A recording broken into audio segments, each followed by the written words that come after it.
বিসমিল্লাহির রহমানির রহিম। মহান ভাষা আন্দোলনের অমর শহীদ স্মরণে বাংলা একাডেমি আয়োজিত মাসব্যাপী অমর ২১শে বইমেলা ও ২১শে অনুষ্ঠানমালা ২০২৬-এর উদ্বোধন অনুষ্ঠানের সম্মানিত সভাপতি, বিশেষ অতিথি, উপস্থিত মন্ত্রী পরিষদের সদস্যবৃন্দ, উপদেষ্টা পরিষদের সদস্য, সংসদ সদস্যবৃন্দ, লেখক, কবি, সাহিত্যিক, সাংবাদিক, বুদ্ধিজীবী, সংস্কৃতি কর্মী, সুশীল সমাজের সম্মানিত প্রতিনিধিবৃন্দ এবং বাংলা একাডেমি ফেলো সদস্য, জীবন সদস্য ও অভ্যাগত সুধী, আসসালামু আলাইকুম। বাংলা একাডেমির আয়োজনে ১৯৭৮ সাল থেকে চালু হওয়া অমর ২১শে বইমেলা এখন জাতীয় মেধা মননের প্রতীকে পরিণত হয়েছে। ভাষার মাস ফেব্রুয়ারির শুরু থেকে বইমেলা শুরু হওয়ার কথা থাকলেও এইবার নিয়মের কিছুটা ব্যত্যয় ঘটিয়ে দেশের চলমান রাজনৈতিক বাস্তবতায় নির্ধারিত সময়ের বেশ কিছু সময় পার হওয়ার পর আজ আনুষ্ঠানিকভাবে বইমেলা শুরু হলো। বিশ্বের অনেক দেশেই বইমেলার আয়োজন হয়, তবে আমাদের বইমেলা অন্য দেশের বইমেলার মতো নয়। আমাদের বইমেলা আমাদের ভাষার অধিকার আদায় এবং বাংলাকে রাষ্ট্রভাষা হিসাবে প্রতিষ্ঠার স্মারক হিসাবে চিহ্নিত। তবে প্রতি বছর মেলার আকার আয়তন বাড়লেও সেই হারে মনে হয় গবেষণাধর্মী বই প্রকাশিত হচ্ছে কিনা, কিংবা মানুষের বই পড়া অভ্যাস বাড়ছে কিনা, এই বিষয়গুলো নিয়েও বর্তমানে মনে হয় চিন্তা ভাবনা করার অবকাশ আছে। বই পড়ার গুরুত্ব সম্পর্কে নতুন কিছু করে বোধহয় বলার নেই। জার্মান দার্শনিক মার্কুস সিরেরের একটি উক্তি এখানে আমি খুব প্রাসঙ্গিক মনে করি।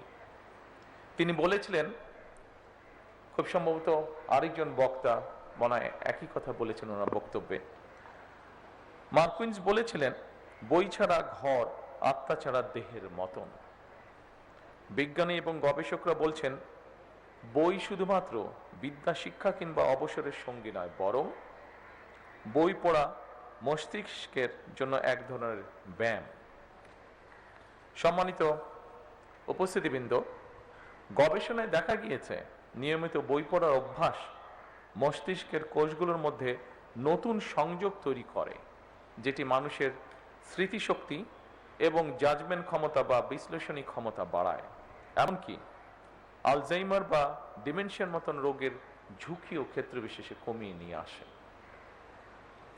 তবে বর্তমান সময়ে তথ্য প্রযুক্তি মানুষের বই পড়ার অভ্যাসে মনে হয় প্রধান বাধা হিসাবে দেখা দিচ্ছে। বিশেষ করে ইন্টারনেট আসক্তি তরুণ প্রজন্মকে খুব সম্ভবত বই বিমুখ করে তুলছে ধীরে ধীরে।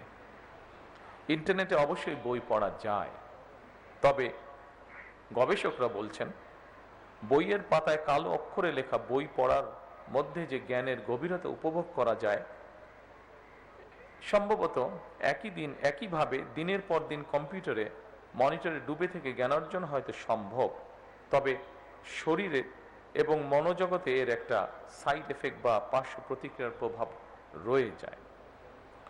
যুক্তরাজ্য কিংবা কানাডার মতন অনেক উন্নত দেশের বিশ্ববিদ্যালয়ে গবেষকরা বলছেন, ইন্টারনেট ব্যবহারের আসক্তি পড়াশোনার প্রতি শিক্ষার্থীদের আগ্রহ হারিয়ে ফেলার তীব্র ঝুঁকি তৈরি হয়েছে। সময়ের প্রেক্ষিতে জনজীবনে ইন্টারনেট হয়তো অনিবার্য অনুষঙ্গ হয়ে উঠলেও এর নেতিবাচক দিকগুলো সম্পর্কে আমাদেরকে অবশ্যই সচেতন হতে হবে। এর সম্পর্কে সচেতনতা বাড়ানো প্রয়োজন বোধ হয়। বিশেষ করে বইয়ের প্রতি তরুণ প্রজন্মের আগ্রহ বাড়ানোর উপায় আমাদেরকে বের করতে হবে। সম্মানিত সুধীবৃন্দ, বিশ্বের ১০২টি দেশের নাগরিকদের পাঠ অভ্যাস নিয়ে গত একটি জরিপ প্রকাশিত হয়েছিল। অস্ট্রেলিয়া ভিত্তিক সিইও ওয়ার্ল্ড ম্যাগাজিন জরিপের ফলাফল বলছে, যুক্তরাষ্ট্রের নাগরিকরা বই পড়ার শীর্ষে রয়েছেন। সর্বনিম্ন তালিকায় রয়েছেন, ভয় পাবার কিছু নেই, এটি বাংলাদেশ নয়, সর্বনিম্ন তালিকা রয়েছে আফগানিস্তান। তবে বই প্রেমীদের এই তালিকায় আনফরচুনেটলি 102টি দেশের মধ্যে বাংলাদেশের অবস্থান 97তম। উদ্বেগের বিষয়, ভয় পাবার বিষয় নয়। বাংলাদেশের একজন মানুষ গড়ে বছরে 3টির মতন বই পড়েন, আর বই পড়ার পেছনে ব্যয় করেন বছরে গড়ে 62 ঘন্টা। সুতরাং অমর একুশে বইমেলা শুধুমাত্র একটি নিছক উৎসবই বোধহয় মনে করা ঠিক হবে না, বরং এই মেলা আমাদেরকে আরো কিভাবে বই প্রেমী করে তুলতে পারে সেটি নিয়েও বোধহয় আমাদের কাজ করার অবকাশ রয়েছে। নিয়মিত বই পড়া আগ্রহী করে তুলবে আজকের এই বই মেলায় দাঁড়িয়ে, এটি আমরা সকলে প্রত্যাশা করতে পারি।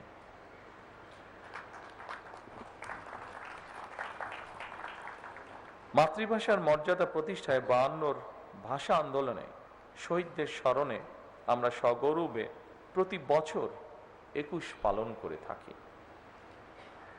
দিবসটি এখন শুধু আর বাংলাদেশের নয়, অমর একুশে এখন আন্তর্জাতিক মাতৃভাষা দিবস হিসাবে সারা বিশ্বেই পালিত হচ্ছে। 52 ভাষা আন্দোলনে শহীদদের আকাঙ্ক্ষাকে ধারণ করে আজকের এই স্থানটি, অর্থাৎ এই বাংলা একাডেমি।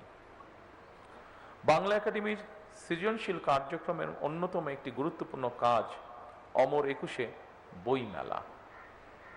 তবে সময়ের পরিপ্রেক্ষিতে আগামী বছরগুলোতে অমর একুশে বইমেলা, অমর একুশে আন্তর্জাতিক বইমেলা হিসেবে আয়োজন করার সুযোগ রয়েছে কিনা সেটি আমি আপনাদের সকলকে ভেবে দেখার অনুরোধ জানাবো।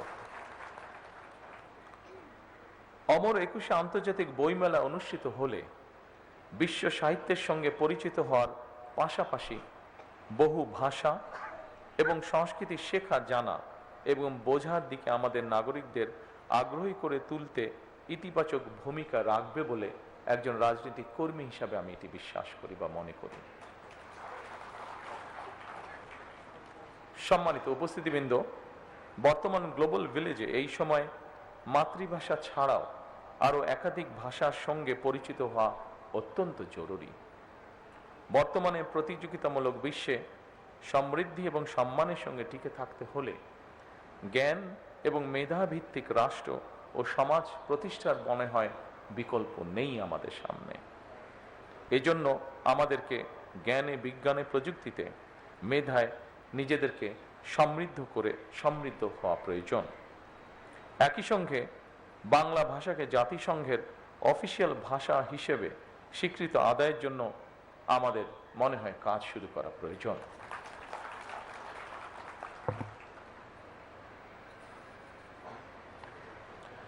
সম্মানিত উপস্থিতিবৃন্দ, ফ্যাসিবাদ মুক্ত বাংলাদেশে জনগণের সরাসরি ভোটে নির্বাচিত হয়ে বাংলাদেশে একটি গণতান্ত্রিক সরকার তার যাত্রা শুরু করেছে। জনগণের প্রতি জবাবদিহিমূলক এ সরকার দেশটাকে জ্ঞানের আলোয় আলোকিত করতে চায়। অমর একুশে বই মেলা কেবল বই বেচাকেনার মেলা নয়, বরং এই মেলা হয়ে উঠুক শিক্ষা এবং সংস্কৃতি বিকাশের সূতিকাগার। অমর একুশে বইমেলা কেন্দ্র করে বাংলা একাডেমি মাসব্যাপী আলোচনা অনুষ্ঠান, সাংস্কৃতিক পরিবেশনা এবং বিশেষ করে শিশু কিশোরদের চিত্রাঙ্কন, সঙ্গীত ও আবৃত্তি প্রতিযোগিতা যে আয়োজন করে, এইসব উদ্যোগ নতুন প্রজন্মের সামনে তাদের সুপ্ত প্রতিভা বিকাশের সুযোগ তৈরি করে দেয়। এভাবেই বইমেলা হয়ে উঠুক আমাদের সকলের মিলন মেলা, প্রাণের মেলা। বইমেলা শুধু একটি নির্দিষ্ট মাসে বাংলা একাডেমি প্রাঙ্গণ ও সোহরাওয়ার্দী উদ্যানে সীমাবদ্ধ না রেখে বরং সারা বছর দেশের সব বিভাগ, জেলা ও উপজেলায় আয়োজিত করা যেতে পারে। এ ব্যাপারে বই প্রকাশকগণ উদ্যোগী হয়ে ভূমিকা রাখতে পারেন বলে আমি মনে করি এবং সরকারের পক্ষ থেকে যদি সহযোগিতার কোনো অবকাশ থাকে, অবশ্যই বর্তমান সরকার সেখানে এগিয়ে আসবে। একই সাথে এই ব্যাপারে সংস্কৃতি বিষয়ক মন্ত্রণালয় আপনাদেরকে নিশ্চয়ই প্রয়োজনীয় সহযোগিতা দিতে প্রস্তুত রয়েছেন। প্রিয় সুধীবৃন্দ, জাতির মননের প্রতীক বাংলা একাডেমি আমাদের তরুণদের মেধা ও মনন বিকাশের জন্য বিভিন্ন পদক্ষেপ হাতে নিয়েছে। এর মধ্যে বিভিন্ন মেয়াদী গবেষণা বৃত্তি, তরুণ লেখক প্রশিক্ষণ কর্মসূচি এবং আন্তর্জাতিক সেমিনার আয়োজন। এই ধরনের উদ্যোগ বাস্তবায়নের মাধ্যমে উত্তর প্রজন্মকে বাংলা ভাষা ও দেশজ সংস্কৃতির মূল ধারার সঙ্গে যুক্ত করার চেষ্টা ভবিষ্যতে আরো সম্প্রসারিত হবে ইনশাআল্লাহ। বাংলাদেশের সমৃদ্ধ সাহিত্য ইংরেজি সহ নানা বিদেশি ভাষায় অনুবাদের কার্যক্রম বাংলা একাডেমি পরিচালনা করছে। আমি দৃঢ়ভাবে আশা করি এই কার্যক্রম আরো বেগবান হবে ইনশাআল্লাহ এবং আমাদের সমৃদ্ধ সাহিত্যের সঙ্গে বিশ্ব সাহিত্যের পরিচয় আরো দৃঢ় হবে ইনশাআল্লাহ। সম্মানিত উপস্থিতি, এজন্যই আমরা বলি সবার আগে বাংলাদেশ। এই দেশকে সকল প্রকার অন্ধকার ও পশ্চাৎপদতা থেকে মুক্ত করে দল, মত, ধর্ম, বর্ণ নির্বিশেষে সকলের জন্য একটি নিরাপদ, মানবিক, গণতান্ত্রিক বাংলাদেশ গড়ে তুলতে আমি আপনাদের সকলের আন্তরিক সহযোগিতা কামনা করছি। সবশেষে আজকের এই অনুষ্ঠানকে যারা সাফল্যমণ্ডিত করেছেন, অমর একুশে বইমেলা ও একুশে অনুষ্ঠানমালা 2026-এর শুভ উদ্বোধন ঘোষণা করে আমার বক্তব্য শেষ করছি।